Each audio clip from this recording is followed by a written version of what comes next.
मुझे तो ये समझ में नहीं, ये लोग कह रहे हैं कि इस कमेटी में पाकिस्तान है, यूनाइटेड नेशंस की, उस कमेटी में पाकिस्तान यूनाइटेड नेशंस में, क्या मुझे अब तक ये समझ में नहीं आया। मतलब मैं यूएन वालों से पूछना चाहता हूं कि तुम लोगों को वो स्टैंडर्ड है कि नहीं है कि कोई भी मुंह लटका के आ सकता है तुम्हारे पास। जिस देश को आतंकवाद फैलाने का ठेका मिला हुआ है, उसी को अब आतंकवाद रोकने की जिम्मेदारी दी गई है। जी हाँ, पाकिस्तान को यूनाइटेड नेशन सिक्योरिटी काउंसिल की एंटी टेरर कमेटी का वाइस चेयरमैन बना दिया गया है। मानते ही नहीं है, चाहे वो ये हाफिज सईद हो, चाहे मसूद अजहर हो। अगर आप आम सिटीजन से या गवर्नमेंट से बात करेंगे या गवर्नमेंट ऑफिशियल से अगर आप बात करेंगे तो वो तो आपको यही कहेंगे कि लाख यूएन ने कहा, लेकिन हम तो नहीं मानते कि ये टेररिस्ट है। तो आप आए तीसरी जगह पे बैठ के एक इज्जत से बात करें और हम आपसे शेयर करके इस मसले को हल करना चाहते हैं। मियां साहब, मैं तो इसके खिलाफ नहीं हूं, हम तो जंग के हक में नहीं है। हमारे यहाँ क्या हुआ अभी कुछ दिन पहले, ये ट्रेन का वाकया हुआ। दो काम करेगा, ठीक है। सबसे पहले पाकिस्तान विक्टिम कार्ड प्ले करेगा और इसको लेके, इसको हुक बना के पाकिस्तान पैसा लेने की कोशिश करेगा। कैसे? वही पुराना गाना कि हमारे 80,000 लोग मर गए। भारत और पाकिस्तान के रिश्ते तो फिर इस तरह कभी सुधर ही नहीं पाएंगे अगर पाकिस्तान की जनता जो है वो ऐसे लोगों को अपने हीरो बनाएगी जो कि आतंकवादी समझे जाते हैं विश्व के दूसरे कोनों में। हम जो है हमें सूट करता है, हमारी आवाम को सूट करता है, लेकिन अगर ठूंसी गई हमारे ऊपर दोबारा, जिस तरह लास्ट टाइम भी तो हमारे पे इम्पोज की गई है जंग जो है, कुछ जिस तरह हमने जवाब दिया है उससे भी ज्यादा करारा जवाब देंगे इंशाल्लाह। हेलो दोस्तों, जय हिंद। अब खुद पाकिस्तान, जिसे दुनिया का सबसे बड़ा आतंकी पनाहगार माना जाता है, संयुक्त राष्ट्र सुरक्षा परिषद यूएनएससी की तालिबान प्रतिबंध समिति का अध्यक्ष बन गया है।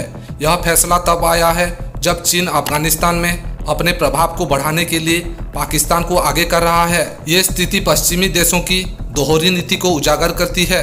एक ओर वो आतंकवाद के खिलाफ सख्त रुख की बात करते हैं और दूसरी ओर उसी पाकिस्तान को संवेदनशील समिति की कमान सौंपते हैं जो वर्षों से आतंकियों को शरण देता रहा है। भारत समेत कई देशों के लिए यह गंभीर चिंता का विषय है, क्योंकि इससे तालिबान पर लगे प्रतिबंधों में ढील, अफगानिस्तान में अस्थिरता और बढ़ सकती है।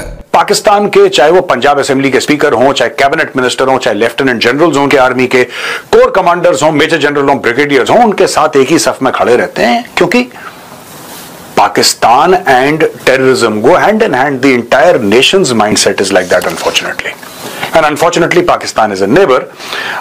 The 1988 Taliban Sanctions Committee imposes an assets freeze, a travel ban, and an arms embargo on individuals, groups, undertakings, and entities associated with the Taliban and constituting a threat to peace, stability, and security of Afghanistan.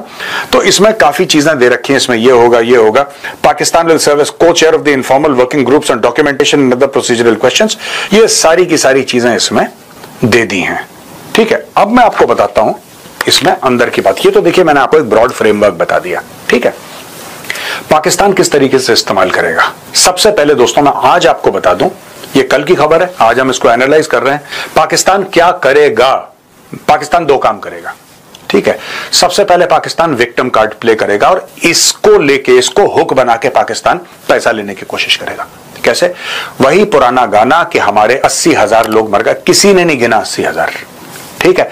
ये खुद कुछ figure बना लेते हैं, जैसे बोलते हैं ना कश्मीर घाटी में 1 मिलियन इंडियन आर्मी है, कोई कहेगा 1.5 मिलियन इंडियन आर्मी है, मतलब कि टोटल 12 लाख की फौज है। 12 लाख की फौज में से 15 लाख कश्मीर में है। देखिए, बिल्कुल आपकी बात सही है कि आप लोगों के यहाँ से ये कहा गया कि आप लोगों ने मसूद अजहर और जो इस किस्म के लोग हैं उनके ठिकानों पर अटैक किया था और आम जनता पे नहीं किया था। लेकिन बात सारी ये कि उनको तो लोग टेररिस्ट मानते ही नहीं है, चाहे वो ये हाफिज सईद हो, चाहे मसूद अजहर हो। अगर आप किसी आम सिटीजन से या गवर्नमेंट से बात करेंगे या गवर्नमेंट ऑफिशियल से अगर आप बात करेंगे तो वो तो आपको यही कहेंगे कि लाख यूएन ने कहा, लेकिन हम तो नहीं मानते कि ये टेररिस्ट है। भारत और पाकिस्तान के रिश्ते तो फिर इस तरह कभी सुधर ही नहीं पाएंगे अगर पाकिस्तान की जनता जो है वो ऐसे लोगों को अपने हीरो बनाएगी जो कि आतंकवादी समझे जाते हैं विश्व के दूसरे कोनों में। कुछ स्टूडेंट्स से मेरा मिलना हुआ जो स्कूल में थे, कुछ ऐसे थे जो फर्स्ट ईयर सेकेंड ईयर के स्टूडेंट्स हैं, यंग बिल्कुल बच्चे, और उनकी जो बातें मैंने सुनी, जो उस वक्त तक तो हिंदुस्तान पाकिस्तान का कोई इस किस्म का क्लैश भी नहीं हुआ था, वैसे ही मेरी मुलाकात हुई उनसे। तो मैंने उनसे पूछा भारत के बारे में, तो वो नहीं जी, हम तो उनके साथ नहीं रह सकते, नहीं वो तो हमारे जैसे नहीं है, नहीं हमारे उनकी कोई आपस में कोई चीज मैच नहीं होती, और कई दूसरी ऐसी बातें जो डेफिनेटली मैं यहाँ रिपीट करना नहीं चाहूंगी उस बच्चे ने मेरे साथ की। तो मुझे बहुत हैरत हुई और मैंने उससे कहा कि तुम्हें ये किसने बताया है, तुमने ये कहाँ सुना है? ये कहते हैं पाकिस्तानी, और पाकिस्तान में जो कि मदरसे में पढ़े हैं उनके लिए लॉजिकल है कि टोटल फौज जो 12 लाख की है, इंडियन आर्मी जो 12 लाख की है, 12 लाख में से 15 लाख, गणित देखिए इनकी, 12 लाख में से 15 लाख कश्मीर में, और कोई क्वेश्चन नहीं करता। और पाकिस्तान में ये मैथ्स अच्छी मानी जाती है, मैथ्स सूटेबल मानी जाती है। तो पाकिस्तान दो किस्म से इसको दोस्तों ये करेगा। पाकिस्तान की सुनी नहीं जाएगी, ये भी मैं आपको बता रहा हूं। पाकिस्तान जलील होगा, बेइज्जत होगा, रुसवा होगा, सबके सामने कपड़े फाड़े जाएंगे, लेकिन फिर पाकिस्तान बोलता रहेगा, क्योंकि जैसा मैंने कल ट्वीट करा था ना, बेइज्जती उतनी होती है जितनी महसूस हो।